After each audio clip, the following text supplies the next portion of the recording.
good day, welcome back to my channel. Ngayon magsusolve tayo ng viewing theory again, wherein gagamitin naman natin is MD1. So still Amira, the branch manager of BPI, and she wants to improve the service of the bank by replacing the teller with an ATM. She observed that the average arrival and the average number of clients service per hour remain the same. Because an ATM process according to fixed cycle, she presumed that the service rate distribution is now constant. The figures are summarized in the table on the next slide. So how many clients are waiting to be served? How much time does a client waiting? How many clients are at the ATM at any given time? How much does a client spend at the ATM? And what is the probability that the ATM is occupied? What is the probability that there are no clients? So dito, para solve natin sa MD1, unang gagawin is hanapin muna natin yung LQ or yung average clients na nakapila. So LQ is equals to lambda squared over 2 times mu minus lambda. So equals to sa 15 squared over 2 times 17 times 17 minus 15 is equals to 3.3088 or 3.31 na lang. So sa WQ, pareho lang to ng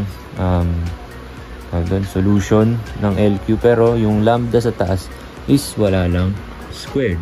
So yan. So equals to sa 0.2209 or 0.221.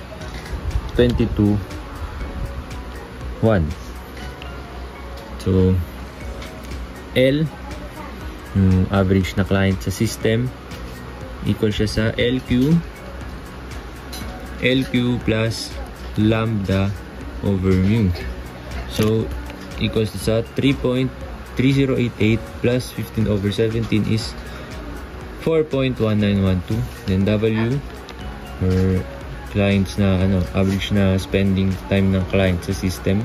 So W is equals to WQ plus 1 over mu is equals to 0.2209 plus 1 over 17 is 0.2297. Then yung probability that yung ATM is busy, so equal siya sa lambda over mu, which is 15 over 17, equals to 0.824 or 88.24%. And the probability that there are no clients sa ATM is 1 minus P, so 1 minus 88.8824 is equals to 0.1176 or 11.76%. So si Amira, the branch manager, knows that with the ATM as the teller, the number of clients waiting in line will decrease. She observed that the ATM service cost is equal to the labor cost of teller, and the average opportunity cost of clients who are waiting remain the same. So how much is the total cost per shift? So yan yung ating mga data. Meron na rin tayong 5, 10, and 8 na hours. So unang gagawin is solve natin yung TS per hour.